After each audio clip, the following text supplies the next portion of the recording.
हम अपना जो है पढ़ना स्टार्ट करते हैं। जी वालेकुम अस्सलाम। Thank you very much. हमने 100 सेक्शन 100 तक पढ़ लिया हुआ है। आज हमने जो सेक्शन 101 है, यहाँ से पढ़ना स्टार्ट करना है। सेक्शन 101 से हमने इससे पढ़ा था कि किसी भी जो बंदा है, पर्सन ए है, उसकी प्रॉपर्टी को सेल किया जा सकता है, लेकिन सेल करने के लिए उसकी प्रॉपर ऑक्शन होगी। ठीक है। और उस ऑक्शन के अंदर बिडिंग होगी। जो भी हाईएस्ट बिड करेगा वो 25% अपनी हाईएस्ट बिड का जो मुकम्मल अमाउंट है, 25% उसका डिपॉजिट कर देगा। ठीक है। बाकी जो है वो बाद में 30 डेज के अंदर अंदर पे करेगा। यहां तक हमने पढ़ा था। फिर आगे उसके बाद है कि अगर उसको 30 डेज का टाइम दिया गया था, 30 डेज के टाइम के अंदर अंदर आप मुकम्मल जो है वो पे कर दो। अगर वो 30 डेज के अंदर अंदर पे नहीं करता फुल प्राइस, ठीक है, जो उसने पैसे 25% बिडिंग का डिपॉजिट किया गया होगा वो गवर्नमेंट के पास चला जाएगा। गवर्नमेंट उसे अपने पास रख लेगी। ठीक है। फिर क्या होगा, उस प्रॉपर्टी को दोबारा से रीसोल्ड किया जाएगा। कैसे सोल्ड किया जाएगा? बिल्कुल वैसे ही किया जाएगा जैसे उसकी पहले ऑक्शन हुई थी। इस बार फिर प्रोक्लेमेशन होगा, फिर दोबारा से उसकी क्या होगी, बिडिंग होगी, फिर दोबारा सारा सिस्टम होगा। ठीक है। फिर उसके बाद जो पैसे उसके 25% डिपॉजिट किया है उसने, वो उससे के पैसे पकड़ लिए जाएंगे। और जो भी पैसा खर्च हुआ सारे की सारी बिडिंग प्रोसीजर के ऊपर, वो जो है इस बंदे से लिया जाएगा। सेक्शन 101। फिर उसके बाद है, अगर फॉर एग्जाम्पल बिल्डिंग होती है, 25% डिपॉजिट भी हो जाता है, फिर उसके बाद जो है वो बंदा 30 डेज के अंदर अंदर फुल पेमेंट भी कर देता है। फिर उसके बाद इसका मतलब है कि जो सेल है वो कंफर्म हो चुकी है। सेल कंफर्म हो चुकी है, किसी एक बंदे को, एक पर्सन को वो प्रॉपर्टी सेल हो चुकी। अब उसके सेल होने के बाद जो है कलेक्टर जो है वो कमिश्नर को उसकी रिपोर्ट देगा कि ये प्रॉपर्टी सेल हो चुकी है, इस तरह ऑक्शन हुई, इस तरह किसी ने बिड किया, और उसको इतना टाइम मिला और इतने टाइम के बाद उसने फुल पेमेंट कर दी और दैट्स इट। अगर फॉर एग्जांपल वो सेल नहीं होती, ठीक है, और उस सेल को थोड़ी देर के लिए स्टॉप कर लिया जाता है या साइड पे कर दिया जाता है, उसको कहा जाता है कि इसको बाद में देखेंगे, या उस सेल को चैलेंज कोई बंदा करता है कि इस सेल को रोक दिया जाए या ये जो सेल है ये इलीगल है, ये नहीं होनी चाहिए थी, फिर क्या होगा, वो जो सेल है उसको चैलेंज किया जा सकता है 30 डेज के अंदर अंदर। ठीक है। और ये आप चैलेंज कहाँ पे करेंगे, अपील किसको करेंगे, आप कमिश्नर को अपील करेंगे कि ये जो सेल हुई है ये इलीगल है, ये नहीं होनी चाहिए थी, 30 डेज के अंदर अंदर इसको बताना पड़ेगा।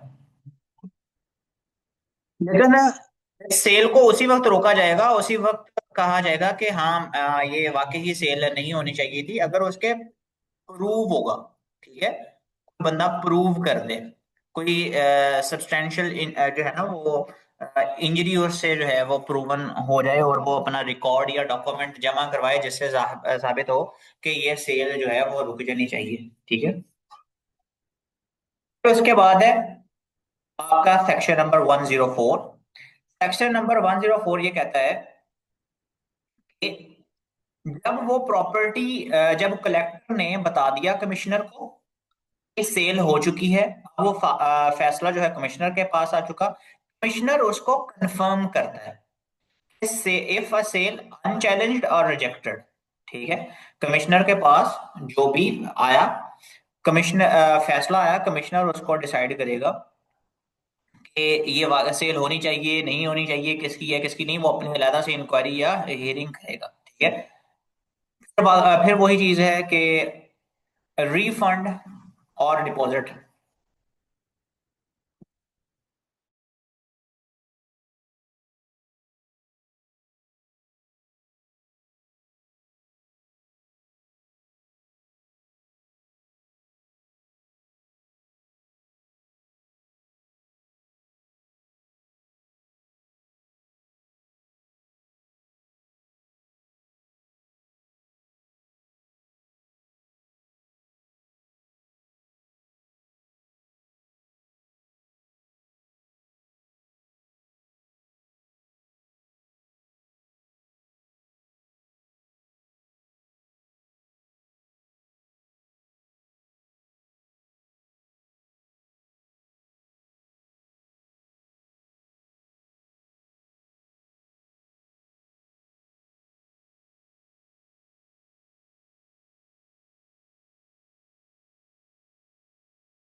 हाँ जी। हम अभी सेल की बात कर रहे हैं कि जब सेल होती है उसके उसका 25% डिपॉजिट देना पड़ता है। फुल पेमेंट जो है वो 30 डेज के अंदर अंदर करनी होती है। अगर वो बंदा कर देता है तो इसका मतलब है सेल हो चुकी।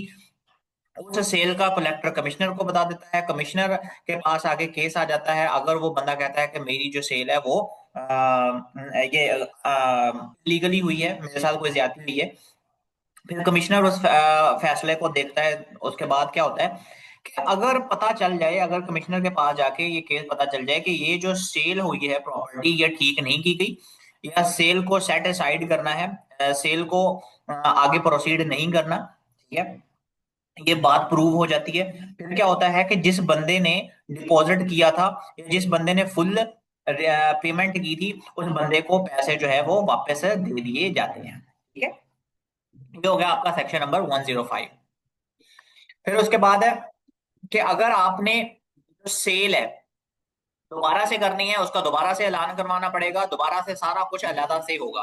वो क्यों? अच्छा, ये आप बताएंगे कहीं के बाहर बाइक्स की या बच्चों की आवाजें तो नहीं आ रही, शोर तो नहीं आ रहा?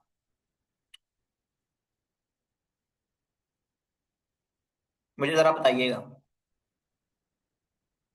मैसेज करके।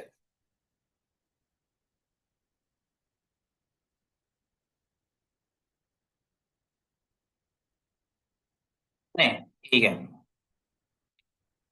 फिर उसके बाद क्या है कि जब सेल कंफर्म हो जाती है, पता चल जाता है सेल हो चुकी है, जिस बंदे ने पैसे पे किए होते हैं उसको उसका पोजेशन दे दिया जाता है और उसको एक सर्टिफिकेट दिया जाता है। और सर्टिफिकेट और पोजेशन का मतलब होता है कि अब ये जो जमीन है ये बिक चुकी है, इस जमीन का नया ओनर है, उस नए ओनर के पास एक मुकम्मल कागज होते हैं उसके, ठीक है, उसको जो है वो सर्टिफिकेट दे दिया जाता है और इस बंदे का उसके ऊपर कब्जा भी करवा दिया जाता है कि अब ये बंदा इस जमीन का मालिक है। उस जमीन के ऊपर फिर जो भी प्रॉफिट होता है, जितना भी प्रॉफिट होगा वो उसी बंदे का होगा जो इसका न्यू परचेजर है।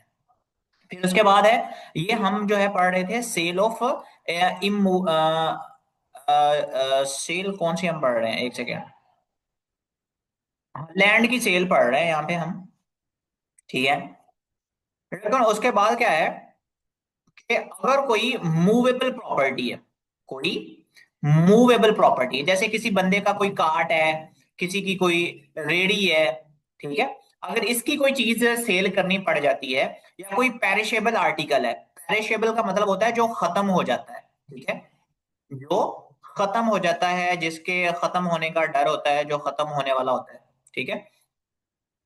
पेरिशेबल इस सेंस में भी किया जाता है कि जो मर जाता है, ठीक है। तो इस तरह का कोई आर्टिकल है, तो उसके लिए क्या प्रोसीजर है, एक्ट क्या कहता है, ठीक है, कि जितने भी नॉन पेरिशेबल, ठीक है, जो खत्म नहीं हो सकते या पेरिश नहीं हो सकते, जो खराब नहीं हो सकते, आप यूं समझ लें, ठीक है, ना खराब होने वाली जो मूवेबल प्रॉपर्टी है, वो सेम प्रोसेस के साथ ही उसकी ऑक्शन होती है जैसे हमने पहले पढ़ी है इमूवेबल लैंड की, ठीक है।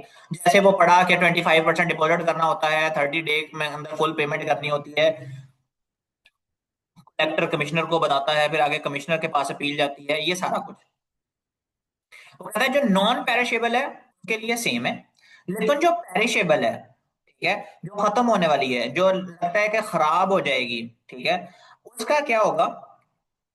उस प्रॉपर्टी को आपने क्या करना है, उसके लिए ज्यादा से नोटिस है, पेरिशेबल जो आइटम्स है उसको उसी वक्त सोल्ड करना है, उसी वक्त सेल करना है, ठीक है, इमीडिएटली ऑन साइट, ठीक है,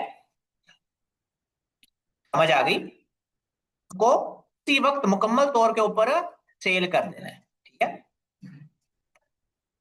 उसके लिए ऑप्शन टाइम, ये सारी चीजें उसके लिए नहीं चाहिए।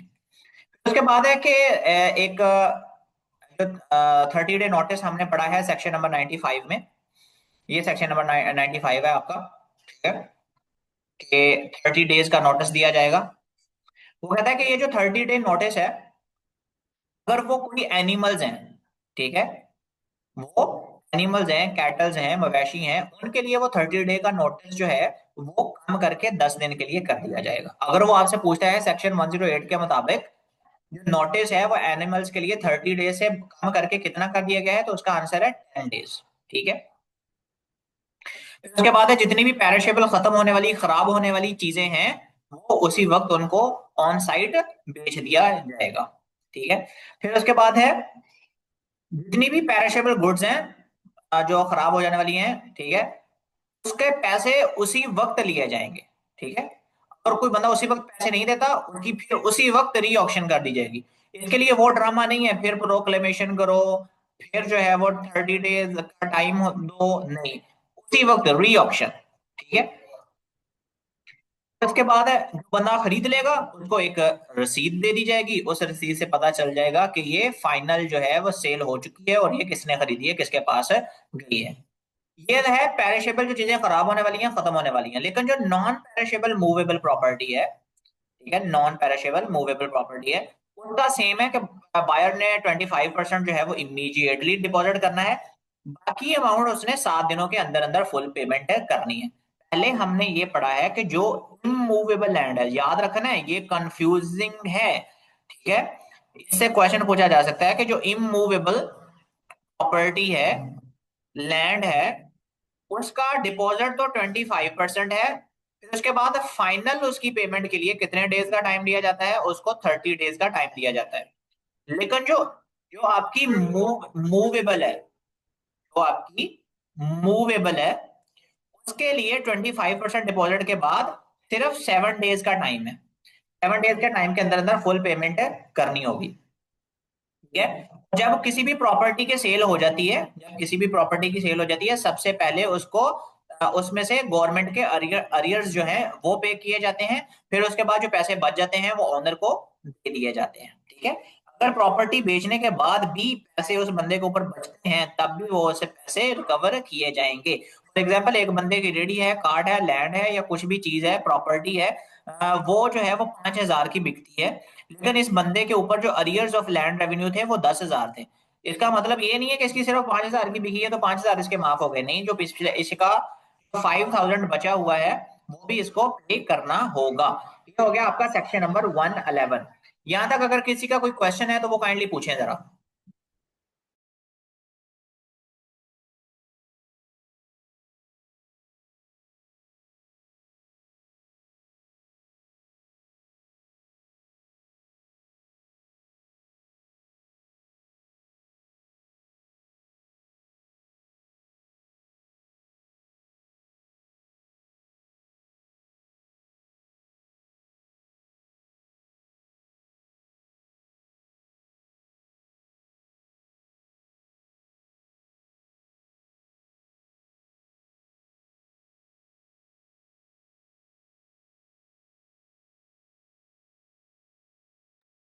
चलें, मैं जो 110 है उसको मैं दोबारा से कर रहा हूँ, रिपीट कर रहा हूँ।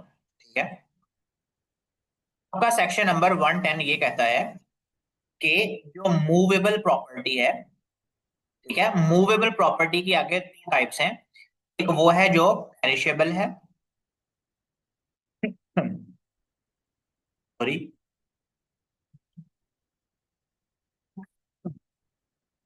जी सॉरी, पेरिशेबल है और दूसरी नॉन पेरिशेबल है। ठीक है। पेरिशेबल के बारे में हमने यहाँ पे पढ़ लिया, उसको उसी वक्त बेचना है, उसकी ऑक्शन दोबारा उसी वक्त हो जाएगी। ठीक है। लेकिन जो नॉन पेरिशेबल है, उसकी जब ऑक्शन होगी, जब उसको बेचना होगा तो उसका जब ऑक्शन हो जाएगी, जब बिड हो जाएगी, उसका 25% उसी वक्त डिपॉजिट करना होगा।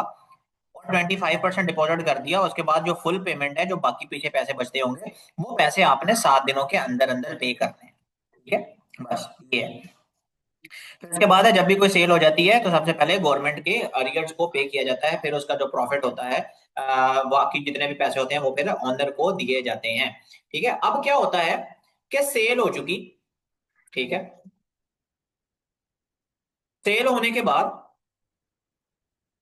एक बंदा आता है, ठीक है, एक बंदा है, वो क्लेम करता है कि ये जो कोर्ट ने प्रॉपर्टी अटैच की है, या इस बंदे की जो प्रॉपर्टी रेवेन्यू ऑफिसर ने अटैच की है, जो पकड़ी है, जो अपने कब्जे में की है, अटैच का मतलब है सीज की है, वो बंदा कहता है मेरी है, वो इस बंदे की है ही नहीं। ठीक है। नहीं कह देता है, फिर क्या होगा? कलेक्टर सारी की सारी इंक्वायरी करेगा, या तो उसके क्लेम्स को वो मान लेगा या उसके क्लेम्स को वो रिजेक्ट कर देगा। ठीक है। अगर कोई बंदा प्रॉपर्टी को क्लेम नहीं करता, वो प्रॉपर्टी को बेच दिया जाएगा।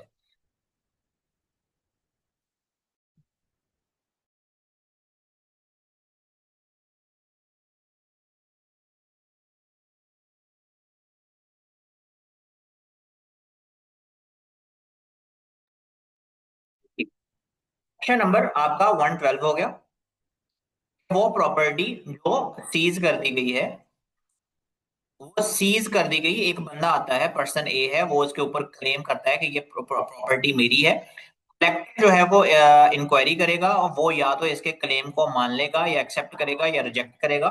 ठीक है। अगर कोई भी बंदा इस प्रॉपर्टी के ऊपर क्लेम नहीं करता, फिर वो जो प्रॉपर्टी है वो बेच दी जाएगी। आपका सेक्शन नंबर 113 है। वो कहता है कि जो आपका रेवेन्यू ऑफिसर है, जो रिकवरी करनी है वो किसने करनी है? रेवेन्यू ऑफिसर ने करनी है। ठीक है। अब होता क्या है कि रेवेन्यू ऑफिसर 10,000 जो है वो एक बंदे के ऊपर रेवेन्यू है या रेवेन्यू टैक्स है। अब वो टैक्स जो है वो अरियर्स ऑफ लैंड रेवेन्यू बन चुका है। एक टाइम दिया गया था, उस बंदे ने 10,000 रुपया जो है वो पे नहीं किया। अब अरियर्स ऑफ लैंड रेवेन्यू वो बन चुका है। अब रेवेन्यू ऑफिसर ने क्या किया कि विलेज ऑफिसर की ड्यूटी लगा दी कि फलाने बंदे से इतने पैसे ले लो।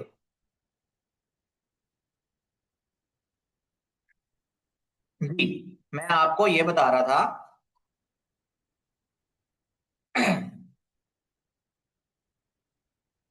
हेलो। जी, मैं आपको ये बता रहा था कि रेवेन्यू ऑफिसर ने किसी से टैक्स लेना है, और वो टैक्स जो है वो जिम्मेदारी लगा देता है विलेज ऑफिसर की। विलेज ऑफिसर क्या करता है कि टैक्स ले लेता है, वो अरियर्स ऑफ लैंड रेवेन्यू उस बंदे से ले लेता है, लेकिन क्या करता है कि वो कुछ देर तक आगे जमा ही नहीं करवाता रेवेन्यू ऑफिसर को, या उसमें से कुछ पैसे जो है वो खर्च कर लेता है, खुद से अपने पास रख लेता है। तो होगा क्या, जो आपका रेवेन्यू ऑफिसर है वो उस विलेज ऑफिसर से वो टैक्स वसूल करेगा। ठीक है, जिसने वो यूज किए हैं या वो खर्चे हैं।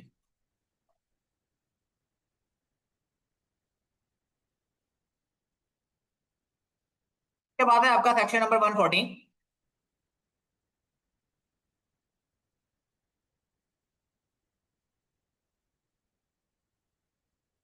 Section number 114। सेक्शन नंबर 114 आपका कहता है, आपने सिर्फ और सिर्फ जो लैंड टैक्स के अरियर्स हैं, सिर्फ उसी को ही आपने वसूल नहीं करना, बल्कि इसके अलावा उसके जो भी फी, फाइन, इरिगेशन के चार्जेस, जो भी चीजें रहती हैं, वो भी आपने उस बंदे से वसूल करनी है। ठीक है। वो भी आप बंदे उस बंदे से आप क्या करेंगे? वसूल करेंगे, उस बंदे से ली जाएगी, वो भी उसने खुद पे करना है। फिर उसके बाद है आपका सेक्शन नंबर 115। सेक्शन नंबर 15 ये कहता है कि जितने भी सम्स मेंशन किए गए हैं, ठीक है, चैप्टर नंबर 7 में, फी, फाइन, इरिगेशन चार्जेस, वो सारे के सारे रिकवर होंगे। कैसे उसको रिकवर किया जाएगा? चैप्टर नंबर 8 के थ्रू रिकवर किया जाएगा। ठीक है। इतना वैसे ये इंपॉर्टेंट नहीं है।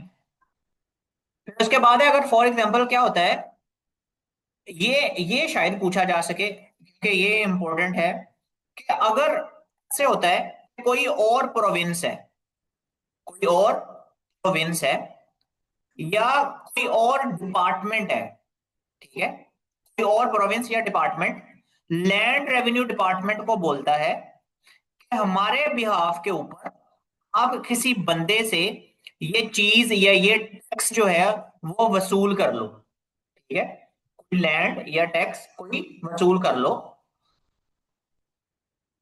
क्या होगा कि वो आप का जो लैंड रेवेन्यू डिपार्टमेंट है, land revenue department land revenue department उस टैक्स की भी उस टैक्स जो भी ड्यू है वो भी कलेक्ट करके देगा, और जब कलेक्ट करके देगा तो फिर क्या होगा, अपना कुछ हिस्सा अपने पास रख लेगा, जो भी उनकी इन्फोर्समेंट के चार्जेस हैं वो ले लिए जाएंगे, बाकी जो है वो उस महकमे को, डिपार्टमेंट को या प्रोविंस को दे दिया जाएगा। ठीक है। फिर उसके बाद है आपका सेक्शन नंबर 116 के रेवेन्यू सर्वे भी किया जा सकता है। ठीक है, वो करवाना किसने है, बोर्ड ऑफ रेवेन्यू बताएगा। ठीक है। फिर जो भी रेवेन्यू ऑफिसर्स हैं उनके पास ये पावर्स हैं कि वो किसी भी लैंड के ऊपर जो है ना वो बाउंड्रीज डिफाइन कर सकते हैं। ठीक है। फिर उसके बाद अगर किसी बंदे ने कहा गया कि ये सर्वे किया गया है और यहाँ पर बाउंड्री लगाई गई है, और वो उसको कहा जाता है कि तुमने ये मार्क जहां पे लगाना है वो बाउंड्री मार्क नहीं लगाता तो उसको 50 रुपीज फाइन किया जा सकता है। फिर उसके बाद है कि अगर उस सर्वे के लिए कलेक्टर या रेवेन्यू ऑफिसर कहता है कि भाई कुछ लेबर दो, यहाँ पर बाउंड्री लगानी है। ठीक है, जहां पे बाउंड्री लगानी है उस बंदे की लैंड वाले को, लैंड ओनर को कहता है कि यहाँ पे आके अपनी लेबर दो या खुद आके लगो, हमारे साथ सर्वे करना है। अगर वो बंदा खुद आ जाता है, ठीक है, अपने बंदे मजदूर लेबर भेज देता है, ठीक है, नहीं तो रेवेन्यू जो डिपार्टमेंट है, लैंड रेवेन्यू जो डिपार्टमेंट है वो खुद क्या करेगा, ठीक है, इस एक्ट के थ्रू अपने खुद बंदे हायर कर लेगा, खुद लेबर हायर कर लेगा, और उस हायर लेबर की जो कॉस्ट आएगी वो जिस बंदे की लैंड के ऊपर डिमार्केशन करनी है, बाउंड्रीज लगानी है, वो बंदा उसके पैसे पे करेगा। ये बिल्कुल ऐसे ही है जैसे हमने पैरा एक्ट के अंदर पढ़ा था, जो पैसे होते हैं, कॉस्ट होती है इन्फोर्समेंट की, वो ऑफेंडर पे करता है। यहाँ पर जिसकी लैंड के ऊपर आपने डिमार्केशन या बाउंड्री लगानी है उसके पैसे जो है वो सर्वे वालों के, लेबर के पैसे भी वही बंदा देगा। और सर्वे के लिए प्रोफेशनल सर्वेयर्स भी, ठीक है, हायर किए जा सकते हैं, उनको भी अपॉइंट किया जा सकता है, और ये अपॉइंट करने की पावर किसके पास है, बोर्ड ऑफ रेवेन्यू के पास है। उसके बाद है कि अगर रूल्स, डिमार्केशन के रूल्स किसने बनाने हैं, बोर्ड ऑफ रेवेन्यू ने बनाने हैं। ये आप याद रखिएगा कि रूल्स बनाने की पावर किसके पास है, किसके पास है। फिर उसके बाद है कि अगर जो है वो एक बाउंड्री लगा दी जाती है, 2 एकड़ जमीन है, ठीक है, ये सेंटर के अंदर बाउंड्री लगा दी गई बोर्ड ऑफ रेवेन्यू की तरफ से। अब वो कहता है कि ये जो बाउंड्री लगा दी गई है ये वैलिड है, ठीक है, ये बिल्कुल एक्यूरेट है। इस बाउंड्री से पता चलेगा कि यहाँ पर ये जो लैंड है इसका कौन ऑनर है, और यहाँ पर जो लैंड है इसका कौन ऑनर है। वो कहता है ये बाउंड्री डिफाइन करेगी दोनों तरफ कौन कौन से ऑनर्स हैं। ठीक है। फिर अगर कोई बंदा रॉन्गफुली, ये बंदा ऑनर जो है अगर ये जमीन को अपने कब्जे के अंदर करने की कोशिश करता है, या ये बंदा इस जमीन को अपने कब्जे के अंदर करने की कोशिश करता है, तो वो कहता है कि ये बाउंड्री बताएगी तो ये किसकी जमीन है, और फिर जो आपका रेवेन्यू ऑफिसर है वो सारे के सारे मामला को देखेगा कि ये जमीन किसकी है, बाउंड्री हमने लगाई थी, ये अब कौन बंदा इसके ऊपर जो है वो रॉन्गफुली ऑक्यूपाई कर रहा है।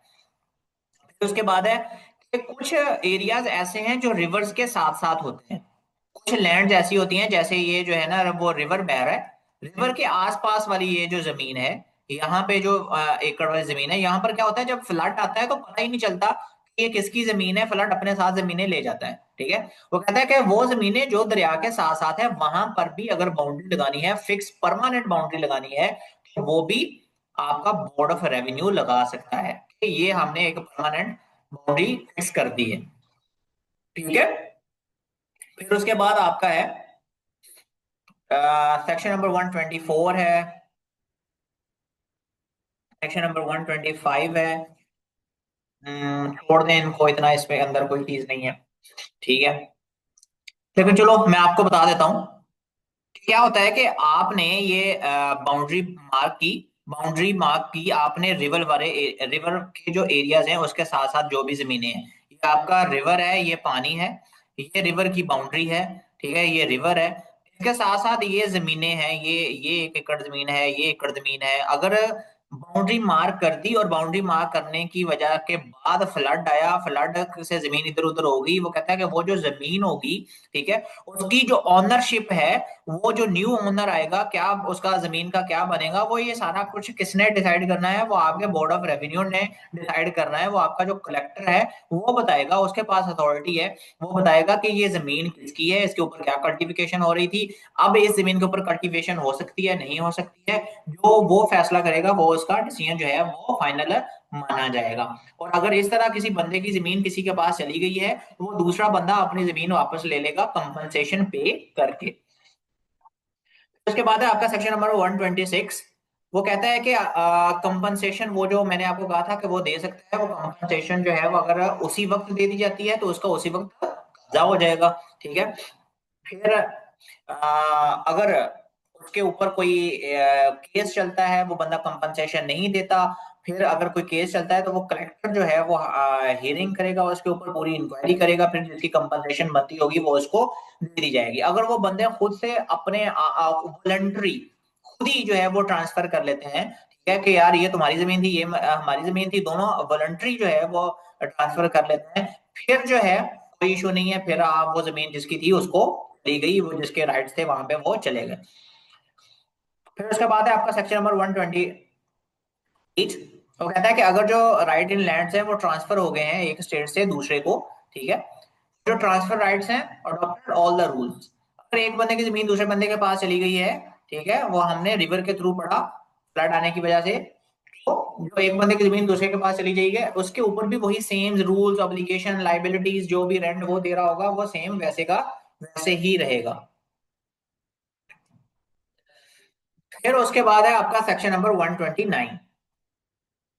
सेक्शन नंबर 129 ये कहता है कि बाउंड्री जो है वो लैंड ओनर जो है वो कंसर्न जो है उसको कहा जाएगा कि यहाँ पर लैंड बाउंड्री लगा दो, ठीक है, और विलेज ऑफिसर जो है वो उस बाउंड्रीज को जो है वो बाउंड्री मार्क को प्रोटेक्ट करेगा, और जो लैंड ओनर होगा वो भी, ठीक है, वो भी उस चीज का उसको भी उसने भी जो बाउंड्री लगा दी गई है, ठीक है, उसने भी उसका ध्यान रखना है। ठीक है।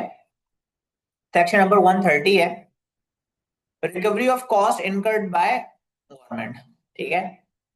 अगर लैंड ओनर को कहा जाता है कि तुम यहाँ पे कोई बाउंड्री लगा दो, बाउंड्री मार्क लगा दो, सर्वे मार्क यहाँ पे लगा दो, और अगर वो नहीं लगाता तो रेवेन्यू ऑफिसर जो है वो खुद कर लेगा उस बंदे के बिहाफ पे। जो पैसे लगेंगे वो उस बंदे से ले लिए जाएंगे। अगर आप किसी देहात वाले एरिया में जाएं तो आप रोड्स के ऊपर लगे हुए देखेंगे इस तरह जो है ना वो मार्क लगे होते हैं। ठीक है।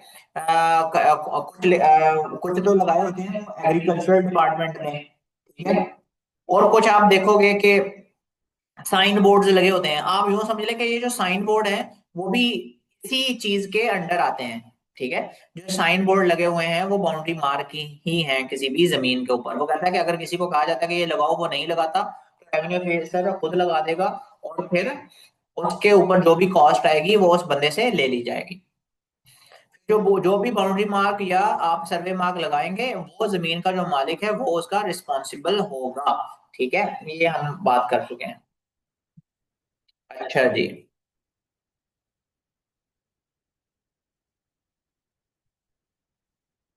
ये आवाज क्यों आज इतनी कट रही है? आई आई डोंट नो, कि जिस तरह सेम होता है वैसे ही चल रहा होता है, पता नहीं क्यों ऐसे हो रहा है। चलें रुके, मैं जरा कुछ करता हूँ, अगर इसका कुछ हो सकता है 1 सेकंड मुझे दें, मैं कोशिश करता हूँ इसको थोड़ा बेहतर करने की।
जी जरा आप बताएंगे आप।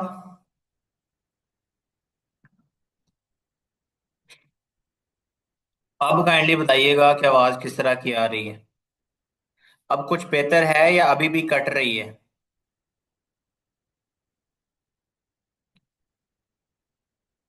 अभी आवाज कुछ बेहतर है पहले से, या कट रही है अभी भी?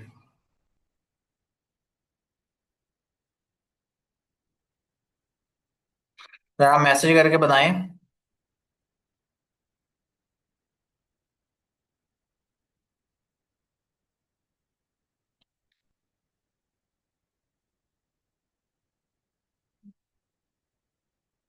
लेकिन जब भी आपको लगे ना कि आवाज ब्रेक हो रही है तो कट रही है, तो काइंडली लाजमी बताइएगा। ठीक है। ये स्लाइड को मैं दोबारा से बता देता हूँ कि यहाँ पे इतना कुछ नहीं है, बस हम सिर्फ ये पढ़ रहे हैं। ठीक है कि ये बहुत बेसिक चीजें हैं कि बाउंड्री जो मार्क्स हैं, ठीक है, जो बाउंड्री मार्क्स हैं या जो सर्वे मार्क्स हैं, वो हमने इससे पहले स्लाइड्स में पढ़ी हैं कि बाउंड्री मार्क्स लगाए जा सकते हैं, बोर्ड ऑफ रेवेन्यू के पास पावर है, सर्वे मार्क्स लगाए जा सकते हैं, उसके लिए स्पेशल सर्वेयर भी रखे जा सकते हैं। जब सर्वे सर्वेयर ने और बाउंड्री मार्क्स लगा दिए गए, अब वो जिम्मेदारी किस किस की है? वो विलेज ऑफिसर की जिम्मेदारी है उसको प्रोटेक्ट करना। और वो बाउंड्री मार्क अगर लगाने का बोला गया है किसी भी लैंड ओनर को, वो नहीं लगाता, तो रेवेन्यू ऑफिसर अपने बिहाफ के ऊपर खुद कर लेगा, लेकिन जो भी खर्चा आएगा वो उस लैंड ओनर से लिया जाएगा। ठीक है। और ये हर एक आपके विलेज ऑफिसर की भी रिस्पॉन्सिबिलिटी है उसको प्रोटेक्ट करना, और आपका जो उसका जो लैंड ओनर है उसकी भी रिस्पॉन्सिबिलिटी है कि उस बाउंड्री मार्क्स को और सर्वे मार्क्स को क्या करना है? प्रोटेक्ट करना है और उसकी मेंटेनेंस करना है। ठीक है। फिर उसके बाद है कि अगर कोई बंदा जो बंदा छेड़छाड़ करता है बाउंड्री मार्क्स के साथ या सर्वे मार्क्स के साथ और उनको तोड़ने की कोशिश करता है, तो विलेज ऑफिसर जो है वो क्या करेगा? रेवेन्यू ऑफिसर को बताएगा। उसके बाद क्या है? जो चीज आपने, ये जो लैंड है, कोई भी लैंड मैयर करनी है, वो लैंड मैयर करने के लिए आपके पास या तो स्क्वायर सिस्टम है या रेक्टेंगुलर सिस्टम है। ठीक है। एक बात होगी, अगर आपने जो सर्वे करना है उस सर्वे में आपने स्क्वायर या रेक्टेंगुलर सिस्टम यूज करना है, एक बात। और दूसरा, जो इंडिविजुअल सर्वे प्लॉट है, जो खसरा है इंडिविजुअल सर्वे प्लॉट, वो 1 एकड़ से शैल बी स्मॉलर देन 1 एकड़, वो 1 एकड़ से कम होना चाहिए। ठीक है। जो इंडिविजुअल, एक अकेला जो सर्वे प्लॉट खसरा है वो स्मॉलर देन 1 एकड़ होना चाहिए। फिर उसके बाद पेनल्टी है, अगर कोई बंदा उन सर्वे मार्क्स को डैमेज करता है, उन बाउंड्री मार्क्स को डैमेज करता है, तोड़ता है, रिमूव करता है, तो उसको 500 रुपीज पर मार्क उसको फाइन किया जाएगा। ये क्वेश्चन बन सकता है, इसको आप याद करें कि 500 पर मार्क। ठीक है। फिर उसके बाद क्या है? हाँ, यहां से अब नई चीज स्टार्ट हो जाती है। ठीक है। यहाँ से एक नई चीज स्टार्ट हो जाती है जो आपकी पार्टीशन के बारे में है। अगर पार्टीशन करनी है, अब पार्टीशन दो तरह की है। एक तो ये है कि कोई दो बंदे वैसे कोई पार्टीशन करवाना चाहते हैं, जॉइंट ओनर है, या एक ऐसे होता है कि किसी बंदे की डेथ की वजह से, एक फादर की डेथ की वजह से उसके दो बेटों के अंदर जो है वो जमीन बंटनी है और उसकी पार्टीशन होनी है, तकसीम होनी है। पहले उनके फादर के नाम थी, अब इन दोनों बेटों के नाम के ऊपर होगी, तो उनकी पार्टीशन कैसे होगी? ये सारे मामला को अब हम देखेंगे। अगर कोई दो जॉइंट ऑनर हैं, एक ही जमीन के दो ऑनर्स हैं, तो वो क्या कर सकते हैं? अप्लाई कर सकते हैं, रेवेन्यू ऑफिसर को कह सकते हैं कि हमारी आके पार्टीशन करवा दो। ठीक है। फिर उसके पास है, एक बात हो गई ये जॉइंट ओनर की है, दूसरी मैंने अभी आपको बताई, या जो इनहेरिटेंस के मामलात हैं, जो किसी के अबाओ अजदाद से मिलती है, बाप से मिलती है। ठीक है। जब इनहेरिटेंस होती है, जब उसका कोई आगे से वारिस आता है, तब क्या होगा? तब आपका जो रेवेन्यू ऑफिसर है वो पार्टीशन की प्रोसीडिंग्स को इनिशिएट करेगा। ठीक है। अगर वो अपने अगर ये जो रेवेन्यू ऑफिसर है वो इनिशिएट कर देगा पार्टीशन प्रोसीडिंग, इसका ये मतलब नहीं है कि वो कर देगा, वो पार्टीशन के प्रोसीडिंग को इनिशिएट करेगा। अगर वो जो जॉइंट ओनर्स हैं, दोनों भाई हैं, वो दोनों आपस में उनकी सुलह है, वो बैठ के एक दूसरे के साथ मशवरा करते हैं, एक दूसरे से बामी म्यूचुअल अंडरस्टैंडिंग के साथ वो क्या कहते हैं कि यार हम अपनी कोई प्राइवेट जो है ना वो पार्टीशन स्कीम के साथ तहत जो है वो क्या कर लेते हैं कि इसको पार्टीशन इसकी कर लेते हैं, डिवाइड कर लेते हैं जमीन को। ठीक है। फॉर एग्जाम्पल उनकी जो है वो 3 एकड़ जमीन है। ठीक है। 3 एकड़ जमीन है और ये रोड है, ये मेन रोड है। ठीक है। 1 एकड़ ये है दूसरी एकड़ जो है वो ये है, तीसरी एकड़ जो है वो ये है, ये 3 एकड़ जमीन है उनकी, ठीक है। तो इन 3 एकड़ में से 1.5 एकड़ जो है वो एक भाई को आएगा, 1.5 एक 1.5 जो है वो दूसरे भाई को आएगा, ठीक है। अब होता क्या है, अब अगर तो वो एक भाई है उसको ये रोड के ऊपर जमीन मिल रही है, रोड के ऊपर जो जमीन है इसकी वैल्यू ज्यादा होगी ऑब्वियसली, ठीक है। उसको जिसको ये 1 एकड़ मिल जाएगी और इसमें से 0.5 एकड़ मिल जाएगी, इसको तो बहुत फायदा हो जाएगा कि ये जमीन जो है वो बिल्कुल उसके साथ मिलती है, मेन रोड के साथ। ये पीछे वाले को नुकसान होगा। तो अब ये क्या कहते हैं कि हम कोई अपनी प्राइवेट पार्टीशन स्कीम कर लेते हैं, इस तरह कर लें कि इस तरह कर लेते हैं कि हम ऐसे डिवाइड नहीं करते, ऐसे डिवाइड कर लेते हैं। ये मैं आपको एक एग्जांपल दी है। या वो कहते हैं कि यार ये जो रोड के ऊपर है इसका आधा एकड़ ये तुम रख लो, आधा मैं रख लेता हूँ, ये पीछे जो 2 एकड़ है उनमें से 1 एकड़ तुम रख लो, एक मैं रख लेता हूँ। कोई भी पार्टीशन स्कीम यार। या जो कहता है कि यार ये जो रोड के ऊपर है इसकी वर्थ ज्यादा है, जिसको रोड के ऊपर मिलेगी उसको सिर्फ एक मिलेगी, जो रोड के ऊपर नहीं लेगा उसको ये दोनों मिलेंगी, ठीक है। कुछ भी पार्टीशन स्कीम वो अपनी दे सकते हैं 20 डेज के अंदर अंदर, ठीक है। फिर आगे आ जाएं।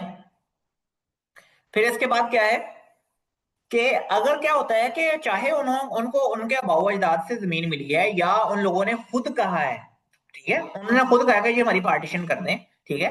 कुछ जगह ऐसे हैं जहां पे पार्टीशन नहीं की जा सकती, कुछ चीजों की पार्टीशन नहीं की जा सकती, ठीक है। जो प्लेसेस ऑफ वर्शिप्स हैं, कब्रिस्तान हैं, आपके जो इरिगेशन के वर्क्स हैं, ग्रेजिंग ग्राउंड्स हैं, वहां की पार्टीशन नहीं की जा सकती, ठीक हो गया, ये बात याद रखनी है। फिर उसके बाद क्या है, जब कोई भी जॉइंट ओनर अप्लाई करेगा पार्टीशन के लिए, रेवेन्यू ऑफिसर एक डेट दे देगा, दोनों बंदों को नोटिस जारी कर देगा, ठीक है, कि भाई ये डेट है, इस डे के अंदर जो है वो हियरिंग होगी, आ जाना, ठीक हो गया। फिर उसके अलावा क्या हो सकता है कि अगर उस जमीन के रिलेटेड कोई और लोग भी हैं, उसके कोई दूसरे 3 4 5 6 7 8 9 10 11 12 जितने भी ओनर्स हैं, सारे के सारे ओनर्स को बुलाया जा सकता है, ठीक है।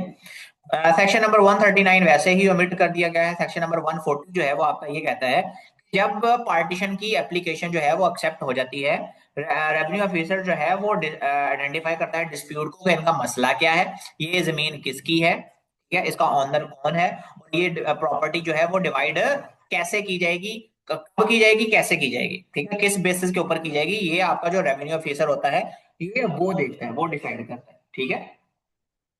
फिर उसके बाद है कि अगर ओनरशिप जो है किसी बंदे की जमीन की वो डिस्प्यूटेड निकल आती है पार्टीशन के दौरान, ठीक है, अब वो क्या होगा, रेवेन्यू ऑफिसर वो इन्वेस्टिगेट करेगा, सारे का सारा मैटर को सॉल्व करेगा, हियरिंग करेगा, ठीक है, हियरिंग करने के बाद डिसाइड करेगा कि ये जो है जमीन ये किसकी है, इसका ऑनर कौन है, ये किसको डिवाइड करनी है, कैसे डिवाइड करनी है, कौन से बंदों पे डिवाइड करनी है, इसके रियल ऑनर्स कौन कौन से हैं, ठीक है। ये हो गया आपका सेक्शन नंबर 141। फिर है सेक्शन नंबर 142 जो ये कहता है कि जो रेवेन्यू ऑफिसर है और वो डिसाइड करता है कि किसको कैसे प्रॉपर्टी डिवाइड करनी है, जो वो जो भी डिसीजन लेगा कि मैं इस बेस के ऊपर प्रॉपर्टी को डिवाइड कर रहा हूँ या मैं इस रीजन की वजह से मैं ये प्रॉपर्टी इस बंदे को दे रहा हूँ, वो जो रीजन जो है ये वो अपने रीजंस को रिकॉर्ड भी करेगा, ठीक है। और जो भी ये फैसला ले लेगा वो अटल फैसला नहीं होगा, बल्कि अगर कोई बंदे को लगता है कि ये मेरे साथ ज्यादती हुई है वो आगे अपील भी कर सकता है।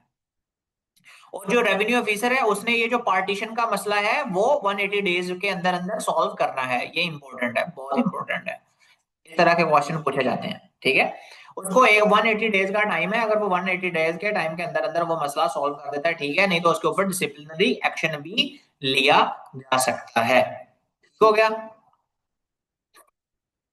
फिर उसके बाद क्या है कि अगर कोई प्रॉपर्टी की पार्टीशन नहीं हो सकती तो उस प्रॉपर्टी की जो है ना वो इस तरह की प्रॉपर्टी है कि वहां पर कोई वाटर कोर्सेज हैं या कोई ग्रेजिंग ग्राउंड है या कोई विलेज टाउन लैंड है जो हमने पढ़ा है कि जिसकी आप डिवीजन नहीं कर सकते, वो कहता है कि अगर इस तरह की डिवीजन है जिसकी पार्टीशन नहीं हो सकती फिर रेवेन्यू ऑफिसर डिसाइड करेगा कि यहाँ पर क्या होना चाहिए, इसका प्रॉफिट किस बंदे के पास जाएगा, इसके ऊपर जो एक्सपेंसेस हैं वो किस बंदे को जाएंगे, इसके एक्सपेंसेस कौन बेयर करेगा।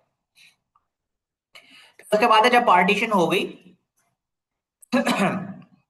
पार्टीशन के बाद ये भी रेवेन्यू ऑफिसर ने डिसाइड करना है कि कितनी जमीन के ऊपर कौन टैक्स देगा, या कितनी जमीन किस बंदे की है।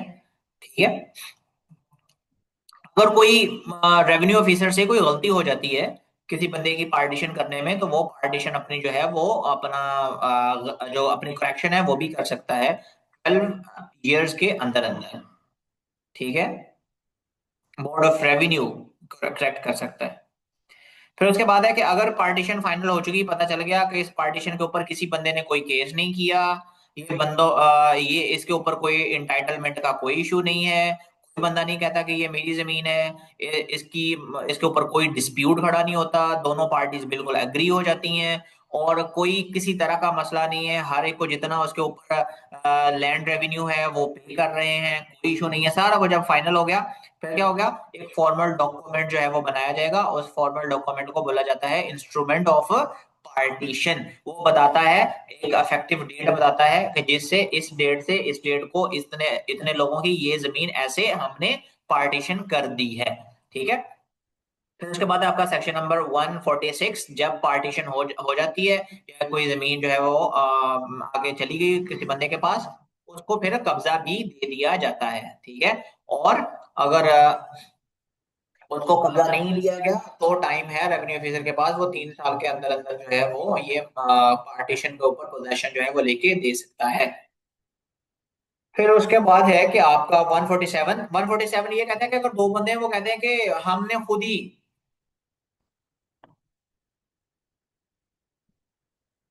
मैं आपको वन सेक्शन सेक्शन नंबर 147 बता रहा था। सेक्शन नंबर 147 ये कहता है कि अगर दो बंदे हैं, उनमें से जो है वो कहते हैं कि यार हमें क्या जरूरत है पार्टीशन की, एप्लीकेशन देने की, हमें रेवेन्यू ऑफिसर को बताने की, हम खुद ही एक दूसरे के साथ म्यूचुअल अंडरस्टैंडिंग के साथ, ठीक है, पार्टीशन कर लेते हैं। तो पार्टीशन वो हो सकती है, कोई इशू नहीं है उसमें। बस उन्होंने करना क्या है, रेवेन्यू ऑफिसर को बताना है कि रेवेन्यू ऑफिसर को बता दें कि ये हमने पार्टीशन कर लिए अपने हिसाब से, तुम आके बस एक मरतबा ये कानूनी कार्रवाई कर जाओ, एक मरतबा बता जाओ उसको, ऑफिशियली अफर्म कर दो कि हाँ ठीक है मैंने इस बात को मान लिया। ठीक है। फिर उसके बाद है कि जो कॉस्ट ऑफ पार्टीशन है, जो भी पार्टीशन के ऊपर कॉस्ट आती है जो रेवेन्यू ऑफिसर करता है, वो बोर्ड ऑफ रेवेन्यू उसके बारे में रूल्स बनाता है। ठीक है, ये इसके पैसे किसने देने हैं। जिस तरह पैरा की जो कॉस्ट ऑफ इन्फोर्समेंट के पैसे हैं वो आपका पैरा की अथॉरिटी बनाती है। फिर उसके बाद है if land in an state is periodically redistribute, हाँ ठीक है,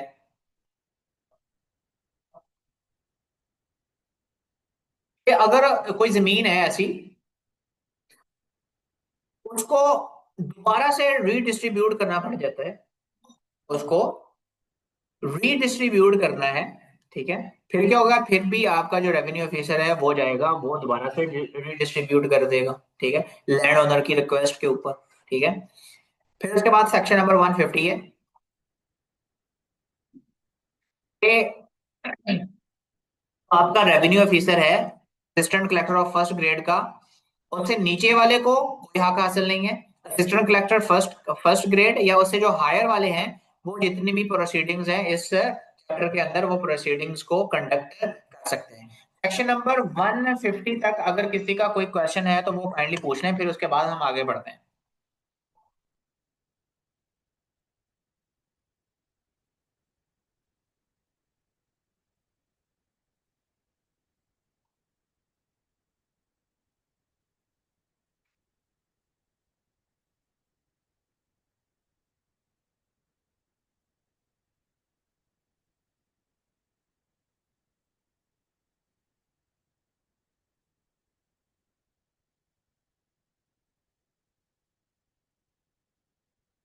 चलें, ठीक है।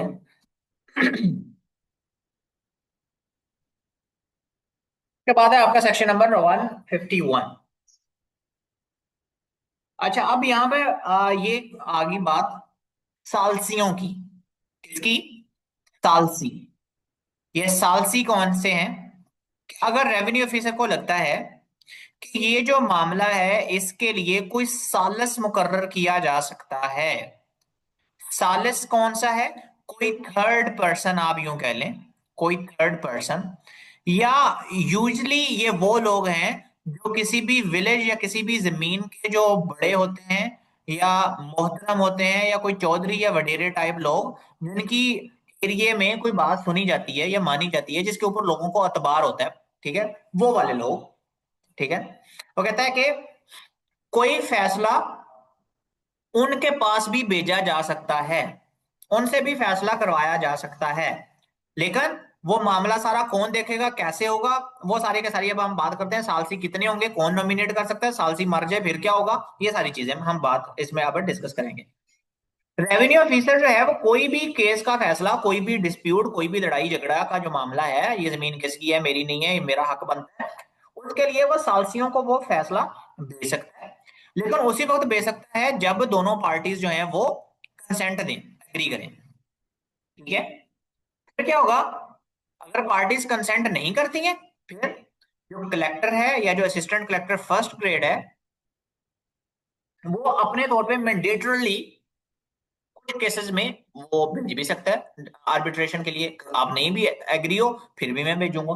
ठीक है, और जो भी आप जो है ये रेफर करोगे अपना केस, वो आप उनको बताओगे कि ये अब तुम्हारा फैसला जो है वो सालसियों के पास चला गया है। अब ये कौन से मामला हैं, कौन से डिस्प्यूट हैं जिनके लिए सालसी को बनाया जा सकता है या मामला भेजा जा सकता है, वो असेसमेंट की डिस्ट्रीब्यूशन के मामला हैं, सेक्शन 67 के अंदर है, बाउंड्री के इश्यूज हैं या पार्टीशन के डिस्प्यूट्स हैं, इन मामला को सालसी के पास भेजा जा सकता है। फिर क्या है, जो भी केस का फैसला चला गया आर्बिट्रेशन के लिए, ठीक है, उसका रेवेन्यू ऑफिसर ने एक डिटेल ऑर्डर जारी करना है। ठीक है, कि कितने नंबर ऑफ आर्बिट्रेटर्स होंगे, कितने नॉमिनेशंस होंगे, कि उसका जो डिसीजन है उसकी क्या टाइमलाइन होगी, ये इसका फैसला कब कौन कैसे देगा, कौन मानेगा कौन नहीं मानेगा, कैंसिल करना है कबूल करना है, ये क्या सारे का सारा मामला होगा, उसकी डिटेल रिपोर्ट जारी की जाएगी। ठीक है, जो आर्बिट्रेटर्स हैं वो दोनों पार्टियों को सिर्फ दो दो किए जा सकते हैं। ठीक है, हर पार्टी अपने बिहाफ के ऊपर दो नॉमिनेटर्स जो है वो आर्बिट्रेटर्स जो है वो दे सकती है, दो से ज्यादा नहीं दे सकती। ठीक है, फिर क्या होता है,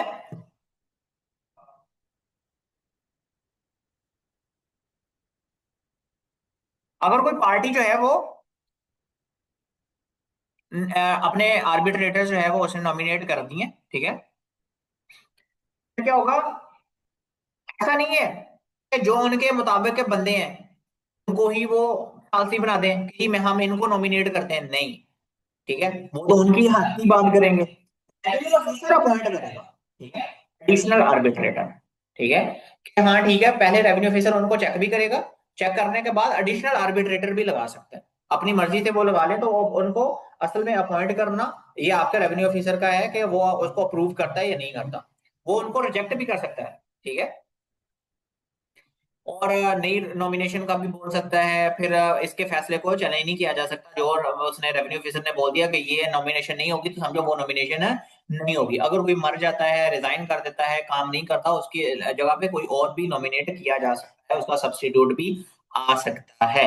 अगर कोई पार्टी नॉमिनेट ही नहीं करती है कोई आर्बिट्रेटर, या जो आर्बिट्रेटर दिया था वो मर चुका है, फिर रेवेन्यू ऑफिसर जो है उसके पास पावर्स हैं, वो अपने तरफ से नॉमिनेट कर देगा आर्बिट्रेटर को, सालसी को। ठीक हो गया जी। फिर उसके बाद क्या है कि उन सालसियों की रिक्वेस्ट के ऊपर दोनों पार्टीज को बुलाया भी जा सकता है, उनको समन भी जारी किया जा सकता है। समन कौन जारी करेगा, आपका रेवेन्यू ऑफिसर जारी करेगा, और उन समन्स के ऊपर उन लोगों को, उन पार्टीज को अपीयर होना पड़ेगा। ठीक है, और जो भी उनसे पूछा जाएगा स्टेटमेंट्स, उनको सच बोलना पड़ेगा, जो भी डॉक्यूमेंट्स मांगे जाएंगे वो डॉक्यूमेंट्स देने पड़ेंगे। ठीक है, अच्छा, फिर उसके बाद है, फिर सारे केसेस को सुनने के बाद दोनों पार्टियों के केसेस को देखेंगे, जो भी सालसी हैं, एडिशनल सालसी, और दोनों की तरफ से जो नॉमिनेटर्स हैं, आर्बिट्रेटर्स हैं, वो फैसले को देखेंगे, दोनों की बातों को सुनेंगे, कागजात को देखेंगे, जो भी मसला मसाइल जो भी उनके दिमाग में आया फैसला वो अपना राइटिंग के अंदर देंगे। ठीक है, अवार्ड का यहाँ पर मतलब है डिसीजन, उनका फाइनल डिसीजन। ठीक है, वो फिर जो भी डिसीजन लेंगे वो अपनी रीजंस भी देंगे कि हमने ये फैसला क्यों लिया है। अगर कोई बंदा जो है, अब उसकी राय मुख्तलिफ है दूसरों से, तो वो भी एक्सप्लेन करेगा कि मैं लोगों से, दूसरों से डिसएग्री क्यों करता हूँ। ठीक है, अब ऐसा नहीं है कि जो सालसियों ने कह दिया वो रेवेन्यू ऑफिसर मान लेगा कि हाँ जी ठीक है सालसियों ने कह दिया तो ओके है, नहीं। एंड के ऊपर आके फैसला फिर रेवेन्यू ऑफिसर ने ही करना है, ठीक है। चाहे रेवेन्यू ऑफिसर चाहे उसको एक्सेप्ट कर ले, चाहे मॉडिफाई कर दे, चाहे रिजेक्ट कर दे आर्बिट्रेटर्स के फैसले को, ये उसके पास रेवेन्यू ऑफिसर के पास पावर्स है, ठीक है। फिर क्या है कि आपका जो आर्बिट्रेशन है वो कैसे कंडक्ट की जाएगी, वो कहता है कि वो इंडिपेंडेंट कंडक्ट की जाएगी। जो पहले इसके पहले आर्बिट्रेशन एक्ट आया था 1940 में, उस एक्ट के थ्रू आर्बिट्रेशन नहीं होगी, बल्कि यहाँ पर जो आर्बिट्रेशन होनी है वो इंडिपेंडेंटली होनी है, उसका कोई उससे लेना देना नहीं है। फिर हाँ, ये बहुत इंपॉर्टेंट है, ये वाला जो क्वेश्चन है ये आपका आया हुआ था तहसीलदार के रेवेन्यू लॉज के पेपर में, ठीक है। पूछा गया था, अपील का ड्यूरेशन पूछा गया था, 30 डेज के अंदर अंदर आपने कलेक्टर को करनी है, 60 डेज के अंदर अंदर आपने कमिश्नर को अपील करनी है, और 90 डेज के अंदर अंदर आपने बोर्ड ऑफ रेवेन्यू को अपील करनी है, ठीक है। अगर आपने 30 डेज कोई अपील किसी मामले में करनी है तो आपके पास 30 दिन है, आपने 30 दिन के अंदर अंदर कलेक्टर को अपील कर देनी है। अब कलेक्टर के फैसले से आप डिससेटिस्फाई हो, आप सेटिस्फाई नहीं हुए, फिर आपके पास उसका फैसला सुनाने के बाद 60 डेज है, आपने उन 60 डेज के अंदर अंदर कमिश्नर को अपील करनी है। कमिश्नर के फैसले से आप सेटिस्फाई नहीं हुए, कमिश्नर ने फैसला जब बता दिया उसके 90 डेज के बाद फिर आपके पास टाइम है कि उस 90 डेज के अंदर अंदर आप बोर्ड ऑफ रेवेन्यू को अपील कर लो। तो अपील की जो हायरार्की है वो भी ऐसे ही चलेगी, सबसे पहले आप अपील करोगे कलेक्टर को, कलेक्टर के बाद कमिश्नर को, कमिश्नर के बाद बोर्ड ऑफ रेवेन्यू को अपील जाएगी। वो कहता है कि जो भी डिसीजन कोई रेवेन्यू ऑफिसर ले लेता है वो फैसला या वो केस वो अटल या हकीकत नहीं बन जाता, बल्कि वो अपने ऑर्डर्स को रिव्यू भी कर सकता है। वो ये कह सकता है यार मैं इसको दोबारा से देख लूं। अगर कोई भी अग्रीव्ड बंदा जिसके साथ ज्यादती हुई है वो जो है वो कहता है कि अब इस फैसले को नजरसानी की जाए, दोबारा से देखा जाए, ठीक है। असिस्टेंट कलेक्टर है, लेकिन एसी आपका असिस्टेंट कमिश्नर भी हो सकता है, ठीक है। अब एसी जो है, ये जो एसी है, एसी और एसी दोनों चीजें, एक एसी आपका असिस्टेंट कलेक्टर है, एक आपका एसी असिस्टेंट कमिश्नर है, ठीक है। असिस्टेंट कमिश्नर बहुत बड़ा है असिस्टेंट कलेक्टर से, ठीक है, क्योंकि ये जो कलेक्टर होता है वो आपका होता है डिप्टी कमिश्नर।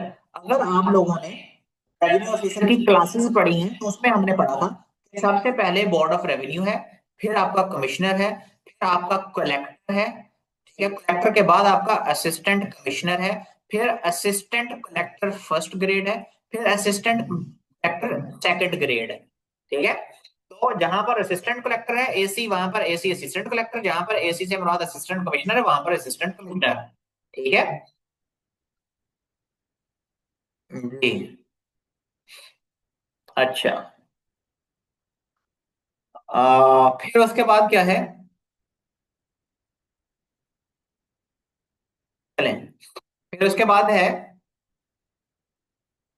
कि वो जो भी सैंक्शन का मतलब है इजाजत देना, कोई भी काम करना है तो वो किसी बंदे ने अपने से जो उसके ऊपर जिसका वो सब ऑर्डिनेट है उसी रेवेन्यू ऑफिसर के अकॉर्डिंग उसने काम करना है, अपने से जो हायर रैंक का ऑफिसर है उसी की बात माननी है और उसी की ऑर्डर्स के ऊपर चलना है, ठीक है। और अगर कोई भी केस को रिव्यू करना है या कोई ऑर्डर लेना है वापस तो वो भी सारा वैसे ही होगा। कमिश्नर जो है उसको बोर्ड ऑफ रेवेन्यू की सैंक्शंस चाहिए, कलेक्टर को कमिश्नर की सैंक्शंस चाहिए, बाकी जितने भी ऑफिसर्स हैं उनको भी सैंक्शंस चाहिए, उनके जो ऊपर कंट्रोलिंग ऑफिसर जो उनको कंट्रोल कर रहे हैं, ठीक है।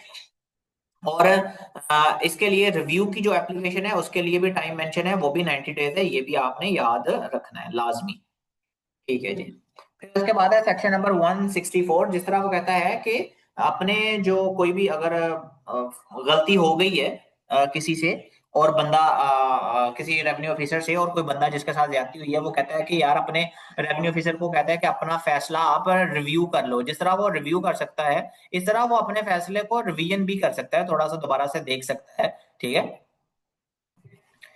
और ये कौन अलाउ करेगा, हायर रेवेन्यू अथॉरिटीज अपने से जो नीचे वाला जो सब ऑर्डिनेट ऑफिसर होगा उनको बोलेंगे कि अपने फैसले को जो भी आप तुम्हें ऑर्डर दिया है, ठीक है, उसको एक मर्तबा से रिवाइज कर लो, ठीक है। और अगर नेसेसरी हुआ तो वो उनको मॉडिफाई भी किया जा सकता है, उस ऑर्डर को रिवर्स भी किया जा सकता है। ठीक है। फिर उसके बाद है, ये भी बिल्कुल वैसे ही है कि बोर्ड ऑफ रेवेन्यू अपने से नीचे वालों को करता है। ठीक है। और इसी तरह कमिश्नर और कलेक्टर अपने से जो नीचे वाले उनके कंट्रोल ऑफिसर्स हैं उनको कहते हैं कि तुम अपने फैसले को रिवाइज कर लो, रिवीजन कर लो एक मरतबा। वहां आपका जो रिव्यू है उसके लिए भी 90 डेज का टाइम है, यहाँ पर भी आपका 90 डेज का टाइम है। फिर उसके बाद है कि अगर कोई जो है, कोई केस है, कोई फैसला है, कोई प्रोसीडिंग्स है चल रही है, तो उसके लिए स्टे भी लेके आया जा सकता है। ठीक है। फिर उसके बाद है कि अगर कोई छोटी मोटी कोई क्लैरिकल मिस्टेक हो जाती है, कोई बड़ी मिस्टेक नहीं होती, कोई स्पेलिंग की छोटी मोटी केस हो जाता है, तो उस मिस्टेक की वजह से रेवेन्यू ऑफिसर को कोई ना वो पकड़नी होगी, उसकी होगी, छोटी मोटी गलतियां उसको माफ है।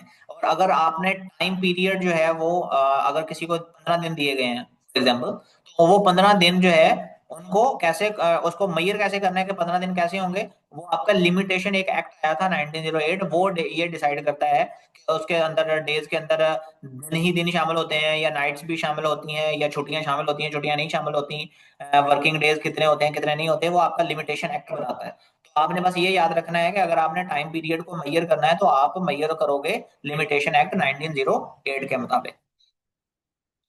इसके बाद है ये हम जो है वो पहले भी पढ़ चुके हैं कि टेनेंसी में भी पढ़ा था कि अगर कोई अपना रेंट जो है वो डिपॉजिट कर देता है, वो किसी लैंड ओनर को नहीं देता, तो इसके से ये मुराद नहीं है कि उसने उसने रेंट पे नहीं किया।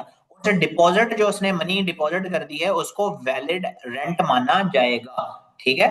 और वो हुकूमत के पास चला जाएगा, वो जिसने रेंट पे करना है उसकी जान छूट जाएगी। अब इसके ऊपर जिसका भी हक है वो गवर्नमेंट से ले ले। ठीक है। फिर उसके बाद क्या है कि वो आपने डिपॉजिट कैसे करना है, कि अगर गवर्नमेंट को आपने डिपॉजिट कर देना है, अगर तो वो किसी का नहीं है, गवर्नमेंट के पास, गवर्नमेंट के खजाने में जाना है तो गवर्नमेंट के पास सीधा चला जाएगा। अगर किसी किसी बंदे के वो पैसे हैं तो रेवेन्यू ऑफिसर जो है वो जितने भी बंदे क्लेम कर रहे होंगे कि ये पैसे मुझे मिलने चाहिए, उनको वो नोटिफिकेशन देगा। नोटिफिकेशन देने के बाद सब बंदे आएंगे, अपना अपना जो है वो बात करेंगे, अपना अपना हियरिंग होगी, सारा बताएंगे इसका मैं हकदार हूँ, इसका मैं हकदार हूँ। जो असल हकदार होगा, राइटफुल पर्सन होगा, उसको वो पैसे जो है वो पे कर दिए जाएंगे। और अगर रेवेन्यू ऑफिसर ने कोई गलती से अपनी तरफ से, उसने बहुत अच्छा नेक नीति से अच्छे इरादे से किसी बंदे को पे कर दिए, लेकिन वो उसके नहीं बनते थे, तो उसके गुड फेथ के ऊपर कोई भी एक्शन नहीं लिया जाएगा रेवेन्यू ऑफिसर के। ठीक है। फिर उसके बाद है कि अगर जो है वो कोई आपकी सिविल या कोई क्रिमिनल कोर्ट है, वो किसी बंदे की लैंड को सीज का ऑर्डर जारी कर देती है कि इस बंदे की जमीन जो है वो सीज कर लो। ठीक है। या इसकी जो सेल जो इसकी कोई चीज बेची गई है उसको सीज कर दो, इसकी लैंड को, या इसकी जो प्रोड्यूस है, फसल है, इसके ऊपर जो इसने गंदम या जो भी उगाया था, इसको आप पकड़ लो, सीज कर लो। वो कहता है कि ये सारे का सारा सिविल कोर्ट या क्रिमिनल कोर्ट, वो फैसला जो है वो कलेक्टर के पास जाएगा या रेवेन्यू ऑफिसर को बताएगी। फिर आगे कलेक्टर जो है वो अपॉइंट करेगा अपने बिहाफ के ऊपर कि मैंने किसको ये केस देना है, कौन इसका मामला जो देखेगा। फिर उसके बाद है अगर कोई भी फसल जो है वो एग्रीकल्चर प्रोड्यूस का फैसला कर दिया गया, कोर्ट ने बोला कि इसकी जो फसल है उसको सीज कर लो, अपने पास रख लो, रोक लो उसको।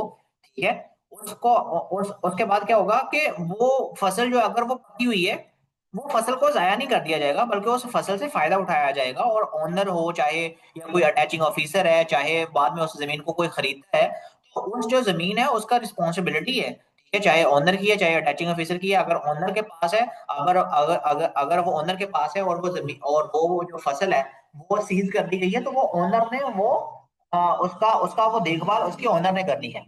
अगर ओनर से ले ली गई है, अटैचिंग ऑफिसर के पास है जिसने सीज कर दी है उसकी फसल, तो ऐसा नहीं है वो सीज कर दी है फसल, अब आगे जब तक बिक नहीं रही है ऐसी खड़ी रहे या उसको वो खत्म हो जाए, वेस्ट हो जाए, वेस्ट नहीं करनी उसको। ठीक है।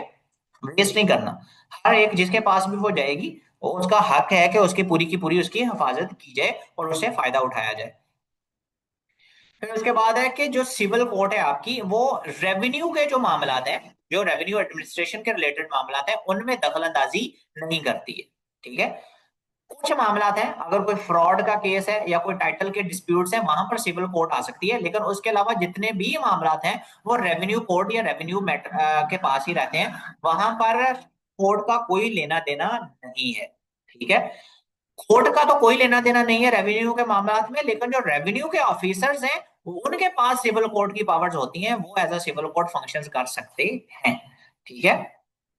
फिर उसके बाद है कि किस बंदे को कैसे बुलाना है, अपील कैसे होगी, रिवीजन कैसे होगी। वो कहते हैं कि इन सारे मामलात भी जिस तरह सिविल कोर्ट के अंदर मामला चल रहे होते हैं, यहाँ पर भी वैसे ही मामलात जो है वो चलेंगे आपके रेवेन्यू ऑफिसर्स के पास।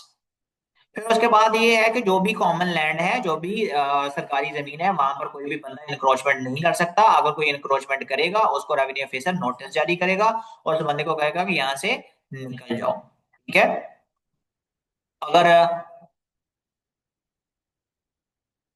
अगर कोई बंदा जो है वो प्रूव भी कर देता है कि नहीं देखो मुझे सिविल कोर्ट का मेरे पास ये ऑर्डर है कि ये जमीन मेरी है, वो सिविल कोर्ट का फैसला भी नहीं माना जाएगा, क्योंकि हमने यहाँ पे पढ़ा है सिविल कोर्ट का कोई लेना देना नहीं है रेवेन्यू के मामलात में। जो फ्रॉड और डिस्प्यूट के जो टाइटल डिस्प्यूट के मामलात हैं वही वहां पे सिर्फ जाएंगे। फिर उसके बाद पेनल्टी है, अगर कोई बंदा जो है वो इनक्रोचमेंट करता है। यही वजह है कि अब इनक्रोचमेंट का जो सारा मामला है वो पैरा को दे दिया गया है। अभी पैरा के एक्ट के अकॉर्डिंग जो इनक्रोचमेंट है उसकी जो सजा है वो भी 6 महीने और 3 लाख कर दी गई है। ठीक है।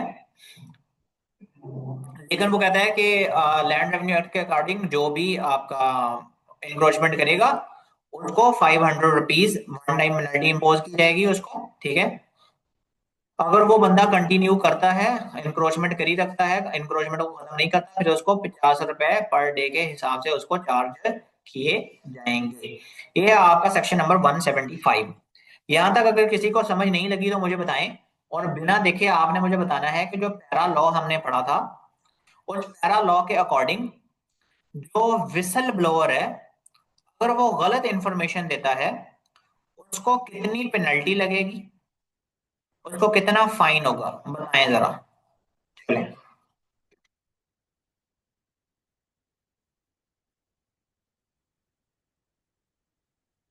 अपनी ईमानदारी से कहीं से देखना नहीं है, इसका खुद से ही आंसर देना है।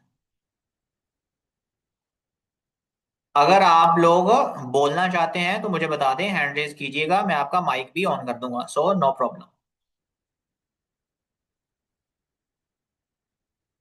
बल्कि एक काम करते हैं, ये मैं सेक्शन खत्म कर लूं, फिर उसके बाद मैं आप लोगों से सबके माइक ऑन कर रहा हूँ। फिर मैं क्वेश्चंस पूछता हूँ आपसे, थोड़ा सा ट्रिविया लेते हैं, क्योंकि सारे के सारे लॉज आपके एक्ट हो जाएंगे। तो फिर मैं देखता हूँ कि आपने कितने पीछे चीजें याद की हैं।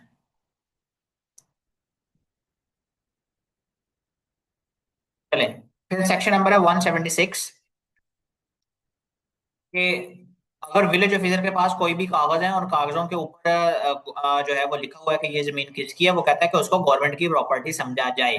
ठीक है। और जो भी मैप्स हैं या जो लैंड रिकॉर्ड है, ये कोई सीक्रेट नहीं है। अगर कोई बंदा मांगता है कि हमें दिखाओ, ये पब्लिक रिकॉर्ड का हिस्सा है, उसको दिखाया जा सकता है। ठीक है। उसको कॉपीज उसकी दी जा सकती हैं। तो उसके बाद क्या है कि अगर कोई जमीन जो है ना उसकी ऑक्शन होनी है, अगर किसी जमीन की कोई भी सेल होनी है, तो वहां पर ये जो बंदा होगा, रेवेन्यू ऑफिसर होगा, वो खुद नहीं सालसी बन जाएगा। ठीक है। या वो खुद नहीं उससे फायदा उठाएगा। वो उस ऑक्शन या सेल से फायदा नहीं उठाएगा, अपने पास नहीं वो रखेगा, बल्कि वो न्यूट्रल रहेगा। ना ही वो किसी बंदे की जो है वो साइड लेगा कि इसको चली जाएगी, वो किसी की जो है ना वो इस तरह की बात नहीं करेगा। वो न्यूट्रल रहेगा सारे के सारे मामला में। ठीक है। और फिर उसके बाद है कि अगर कोई केस का फैसला हो चुका, वो फाइनल हो गया, उसके ऊपर कोई अपील नहीं होगी, लेकिन फिर भी रिवीजन का हक हासिल होगा, फिर भी वो पॉसिबल है।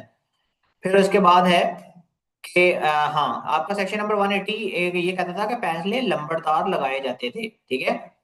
अब वो ये कहता है कि सेक्शन 180 कि अब कोई भी लंबरदार जो है वो नहीं लगाया जाएगा। ठीक है।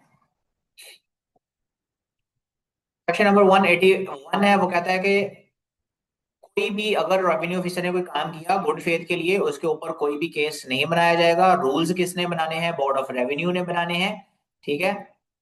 उसके बाद रूल मेकिंग जो है वो सीक्रेट नहीं होती, बल्कि जो भी आप रूल बनाएंगे लोगों को बताएंगे भी, हमने ये रूल बता दिया, ताकि लोग उसको अप्लाई करें। फिर रिपील क्या है? रिपील का मतलब होता है कैंसिल कर देना। वो कहता है जितने भी पुराने लॉज हैं, पिछले लॉज हैं, उनको कैंसिल कर दिया गया है, लेकिन उन कैंसिल शुदा लॉज के की वजह से जो भी एक्शंस लिए गए अभी तक वो चल रहे हैं, वो अब चलते रहेंगे। ठीक है, वो खत्म नहीं होंगे। ये आपका सेक्शन नंबर 184 और ये आपका खत्म हो चुका है, सारे का सारा सेक्शन। अगर किसी को समझ नहीं लगी तो पूछ लें। और मैं क्या कर रहा हूं, मैं सबको अनम्यूट कर रहा हूँ। ठीक है, सबको मैं अनम्यूट कर रहा हूँ। तो आप अपने माइक ओपन कर सकते हैं, मैं आपसे क्वेश्चन पूछता हूँ, आप क्वेश्चन के आंसर्स दें, देखते हैं कि आप लोगों की कितनी तैयारी है। ठीक है, सबसे पहला क्वेश्चन ये है, मैंने आप लोगों से पूछा था कि जो विसल ब्लोअर है पैरा एक्ट के अकॉर्डिंग, उसको कितनी पेनल्टी फाइन की जाएगी? जी बताएं।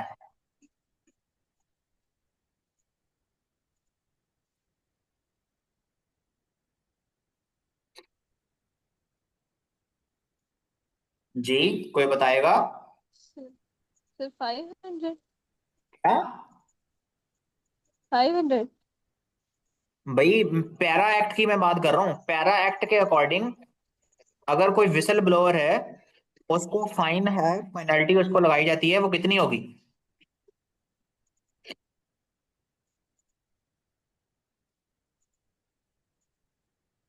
500 नहीं है।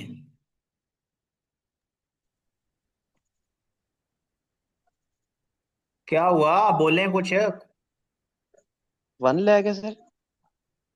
और सजा, फाइन? सर फाइन तक है, और उसकी जो सजा है वो 1 ईयर है शायद। हाँ इतनी ही है। कोशिश करनी है कि आपने कहीं से देखना नहीं है, क्योंकि अगर कोई बताएगा तो ना ही उसको कोई रिवॉर्ड मिलना है, अगर कोई नहीं बताएगा ना ही उसको कोई पनिशमेंट मिलनी है। तो ये आपका खुद का अपने साथ ऑनेस्टी, आप लोगों ने ऑनेस्टी के साथ चलना है, ताकि आप लोगों को पता चले कि आपकी कितनी तैयारी है। ठीक है। अच्छा, आप मुझे ये बताएंगे कि ये जो विसल ब्लोअर है, हम अब बात विसल ब्लोअर के ऊपर ही रखते हैं। तो विसल ब्लोअर है, होर्डिंग एक्ट के अकॉर्डिंग वहां पर उसको कितना कितना पैसे उसको कितने दिए जाएंगे? कोई बताएगा? उसको रिवॉर्ड कितना सर दिया जाएगा? 5% दिया जाएगा। 5%। कितना? 5% 5% सर। सर। नहीं, 10% है। ठीक है। अच्छा, आगे बढ़ते हैं।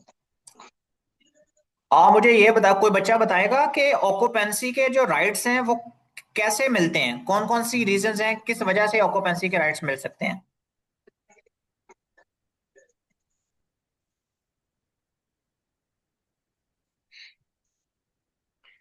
ऑक्यूपेंसी के राइट्स किस तरह मिलते हैं? और 30 ईयर से अबव का टेन्योर हो जाए जब। ठीक है, वेरी गुड, एक हो गया। और क्या कंडीशंस हो सकती हैं?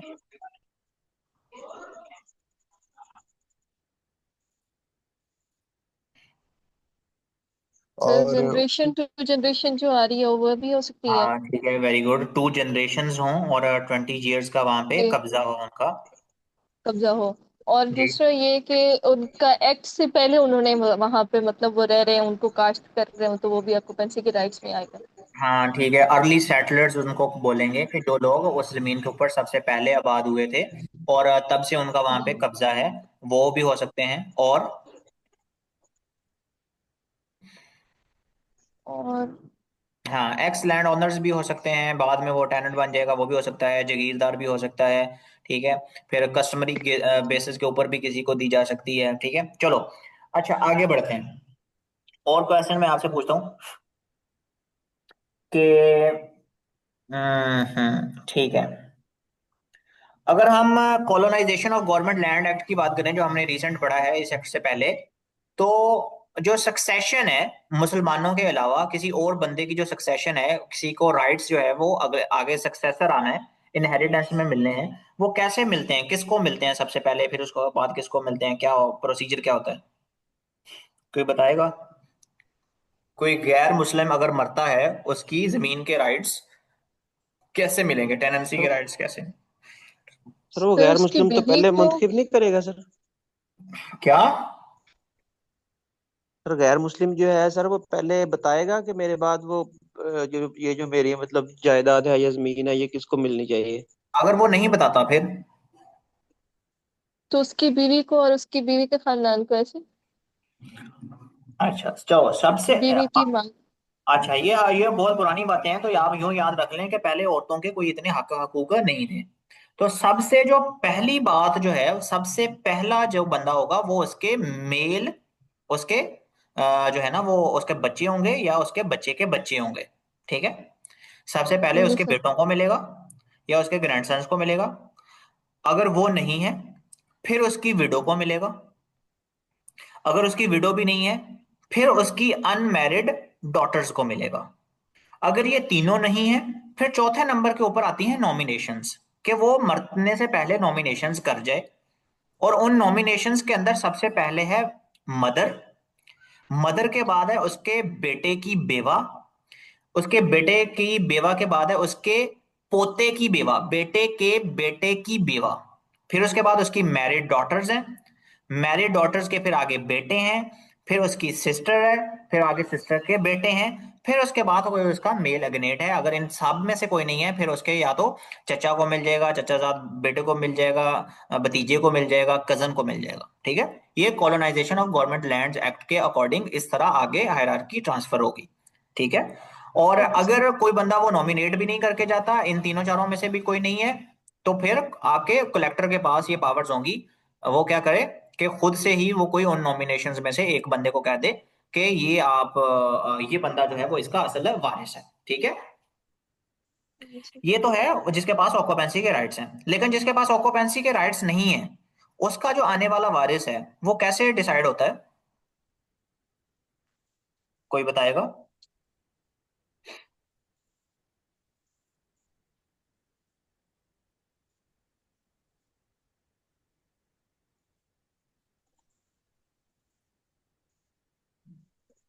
सर सॉरी, दोबारा क्वेश्चन करेंगे? जिसके पास ऑक्यूपेंसी के राइट्स नहीं है, अगर कोई टेनेंट ऐसा है जिसके पास ऑक्यूपेंसी के राइट्स नहीं है, उसकी लैंड आगे उसके वारिस को उसके मरने के बाद कैसे मिलेगी? उसकी विल की बुनियाद पे। हाँ ठीक है, कह सकते हैं कि वो मरने से पहले अपना जो है वो एक वारिस मुकर्रर कर जाएगा। उसको मिलेंगे। अगर वो वारिस मुकर्रर नहीं करके जाता फिर उसके बड़े बेटे को मिल जाएंगे। ठीक है। और अगर ना तो बड़ा बेटा है ना ही वो कोई अपना वारिस मुकर्रर करके गया है तो फिर उसकी टेनेंसी खत्म हो जाएगी। जी सर। ठीक है। और पूछ लेते हैं, थोड़ा सा आगे बढ़ते हैं। किस तरफ को तुम लोगों को लेकर जाऊं? हाँ ठीक है, चलें। According to price control council, ठीक है, जी सर। अगर कोई बंदे के साथ ज्यादती हुई है, कोई अग्रीव्ड पर्सन है, ठीक है, और कंट्रोलर ऑफ प्राइसेस ने उसके ऊपर गलत जुर्माना लगा दिया है, ठीक है, तो वो अपनी अपील किसको करेगा, कितने दिनों में करेगा? कलेक्टर को करेगा सर 30 डेज में। 30 डेज के अंदर, 15 डेज के अंदर। फिर सोच लें, किसको करेगा, वो सर कितनी देर में 30 डे करेगा? सर 30 30 डेज डेज में में करेगा। कलेक्टर को करेगा। फिर सोच लें। और अल्लाह जन्नत नसीब करे। वो होता था आपका डॉक्टर अमर लियाकत, वो कहता था कौन सा डब्बा खोलें, या मेरा ख्याल है फाहद मुस्तफा बोलता है कौन सा डब्बा खोलें, लॉक कर दें। तो सोच लो, फिर भी सोच लो।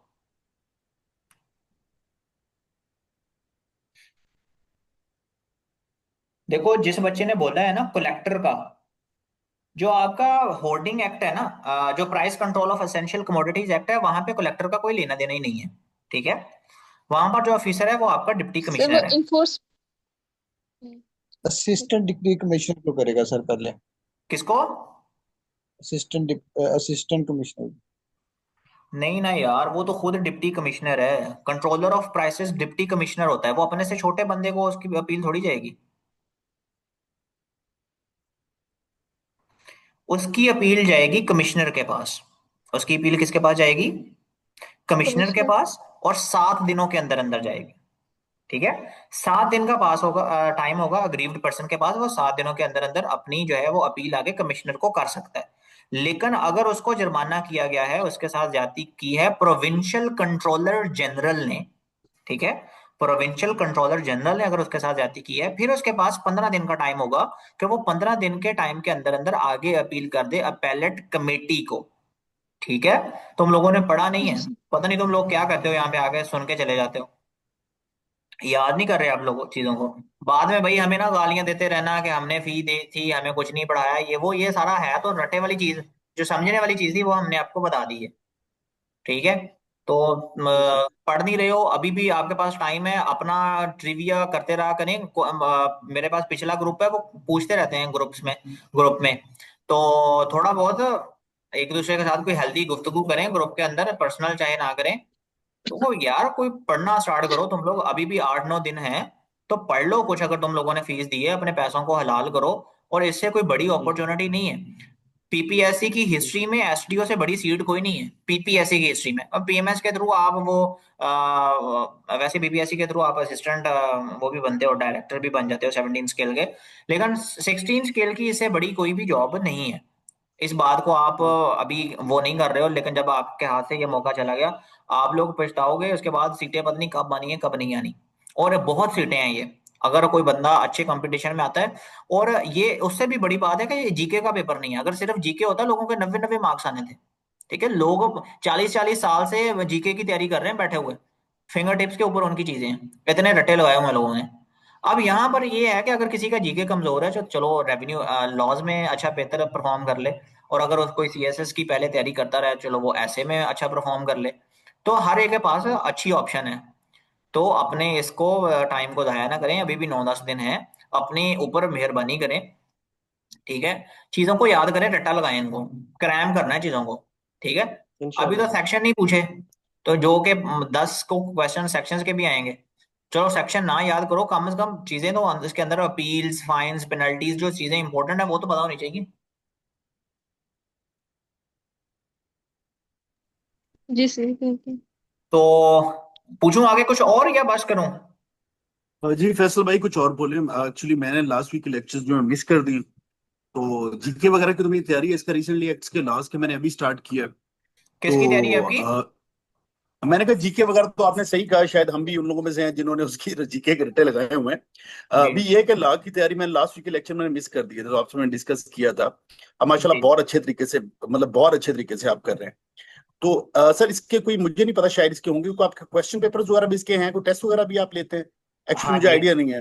हाँ जी, आपको ग्रुप के अंदर आप शायद अगर लेट एंटर हुए हैं तो वो मैं लेट में लेटा हूँ। जो जो है टेस्ट हो चुका है एक दो, वो आपको दोबारा से मैं सेंड कर दूंगा। आज भी ये जी जी इसके प्लीज। जैसे कि ये खत्म होगा, ये दोबारा से मैं ग्रुप के अंदर एक टेस्ट भी सेंड करूंगा, इंपॉर्टेंट क्वेश्चंस भी मैं सेंड करूंगा, और कुछ चीजें हैं वो भी मैं सेंड करूंगा। वो साथ साथ आपको मटेरियल डाटा मिलता रहेगा सर इंशाल्लाह। One more thing, sir one more thing, kindly उसमें गाइड कर दे। मैंने सिलेबस में देखा, इसमें इसमें पहली बार इन्होंने मेंशन किया हुआ कि एआई से रेलेवेंट क्वेश्चंस आएंगे।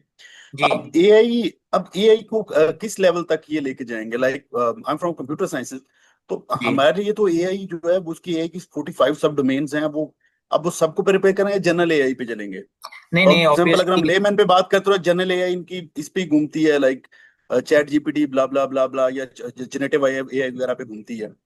तो किस लेवल पे ये उसे लेके जाएंगे? बिल्कुल बिल्कुल सिंपल लेवल के ऊपर होगा, जिन चीज़ों का अभी लोगों को इतना नहीं पता है, बिल्कुल जनरल चीज़ें होंगी।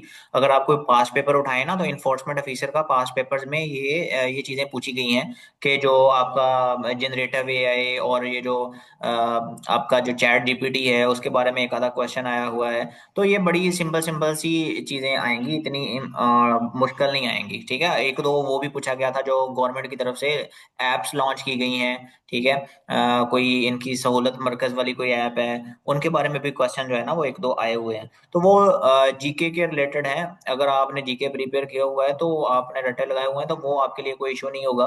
वो बस आप एआई का कोई, अगर आप कंप्यूटर साइंसेज के हैं आपके लिए तो और कोई इशू नहीं होगा। बाकी आएगा बिल्कुल जी जी जनरल लेवल का। अभी आप उसको अपने जहन से निकाल के सिर्फ लॉज के ऊपर जो है ना वो जी जी लॉ अभी तो फोकस ये करिए। अभी ये क्योंकि 2 दिन में माशाल्लाह हाँ बहुत जी। अच्छे तरीके से आप करवा रहे हैं। अभी जो चीजें ज्यादातर जो मुझे समझ आ रही हैं कि लाइक अगर लाइक 70 टू लाइक आपका आर्टिकल 70 से लेके आपका 1010 तक, तो वो मार दाड़ वाले हैं, उन्हें रट्टा लगाना पड़ेगा, वो थोड़े इंपॉर्टेंट है। देन आफ्टर दैट 40 टू 70 वाले जो हैं उससे रेलिवेंट है मतलब मैं तो इस हिसाब से, क्योंकि अभी इतने दिनों में तो सिर्फ यही रटा लग सकता है कि सेक्शन वाइज कहाँ से कहाँ तक किससे रेलिवेंट है। और आपने सही बताया, ये पनिशमेंट और ये सारी चीजें जो मैं उन्हें ट्राई कर रहा हूँ। Thank you very much sir, आप बहुत।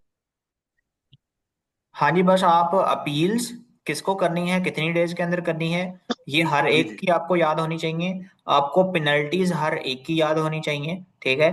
और उसके बाद कुछ पावर्स हैं कि ये कौन करेगा, एसडीओ की कौन सी पावर्स हैं, हियरिंग ऑफिसर की कौन सी पावर्स हैं, इन्फोर्समेंट ऑफिसर की क्या पावर्स हैं, इन्वेस्टिगेशन ऑफिसर की क्या जी जी, पावर्स वो हैं। लेक्चर्स मेरे मिस हो गए थे, वो मैं दोबारा आपके वो यूट्यूब वाले चैनल से मैं रिवाइज कर रहा हूँ। एंड जी मैंने उसकी रिक्वेस्ट भी की हुई है कि मुझे काइंडली उसकी पीडीएफ, अब वो जो पीपीटीज भी अगर आप, तो जी, वो वो थोड़ी सी मिल सारी जाएंगी, मैं दोबारा लेकिन से वो भी सेंड नहीं कर मिली दूँ। मुझे। जी ठीक है। जी बहुत शुक्रिया सर, बहुत शुक्रिया। इनके अलावा अगर किसी ने कोई टेनेंसी कुछ कहना एक्ट है। का भी शेयर जी करते हैं। टेनेंसी एक्ट का शेयर नहीं किया आपने टेस्ट? सॉरी, क्या कहा आपने? सर टेनेंसी एक्ट का टेस्ट जो है आपने शेयर नहीं किया, वो हाँ तो हाँ, कर दें। वो मुझे मेरा ख्याल है कि हाँ मैं कर दूंगा, ठीक है मैं कर दूंगा। Okay sir. हाँ चलें, इसकी तैयारी बहुत करें। तैयारी कोई नहीं है, आप लोगों की जितने भी लोग यहाँ पे बैठे हुए हैं मेहरबानी करें इसको रट्टे लगाएं, तो फिर ही ये चीजें याद होनी है, बार बार पढ़ें, ठीक है, बजाय ये कि हम अच्छा बहुत फैसल ज्यादा साहब, पढ़ें। One more question. जी अच्छा जी, क्वेश्चन ये इस तरह भी आ सकता है, फॉर एग्जांपल फलां फलां टॉपिक जो बात है किस सेक्शन में हुई है बिल्कुल या आ किस सकता है, आर्टिकल में हुई है। बिल्कुल आ सकता है, और बल्कि आएंगे। और एटलीस्ट 10 तो क्वेश्चन कहीं नहीं गए इस तरह के, ठीक है। और लेकिन मैं रिकमेंड उस बंदे को बिल्कुल नहीं करूंगा कि वो सेक्शंस याद करना स्टार्ट कर दे जिसने अभी प्रिपरेशन जो है वो स्टार्ट की है। जी ठीक जी। है, सबसे पहले आप अपील्स, पेनल्टीज, पावर्स को आप याद करें, जो जिसमें से आपका मेजर चंक आना है पेपर का, जो 90% है। अगर आप 90% को छोड़ के 10% वाली साइड पे कोई बंदा चला जाए, सिर्फ सेक्शंस को याद करना स्टार्ट कर दे, तो वो अच्छी बात नहीं होगी। आप सेक्शंस याद करें तब जब आपको लगे कि मेरी 90% तैयारी हो चुकी है, अब मुझे ये अपील्स, पेनल्टीज, पावर्स सारी आती हैं, और उसके बाद आपको लगे कि नहीं यार अब मुझे नेक्स्ट 10% के लिए भी जाना चाहिए, फिर आप सेक्शंस भी याद करें। Thank you, thank you. जी ठीक है, ठीक है। ओके एवरीवन, अल्लाह हाफिज, थैंक यू वेरी मच। मैं आपको ये एक्सपोर्ट करके सेंड कर देता हूँ इसका लिंक, और आपको मैं कुछ और भी मटेरियल सेंड करता हूँ जो कि बहुत इंपॉर्टेंट है इस के हवाले से।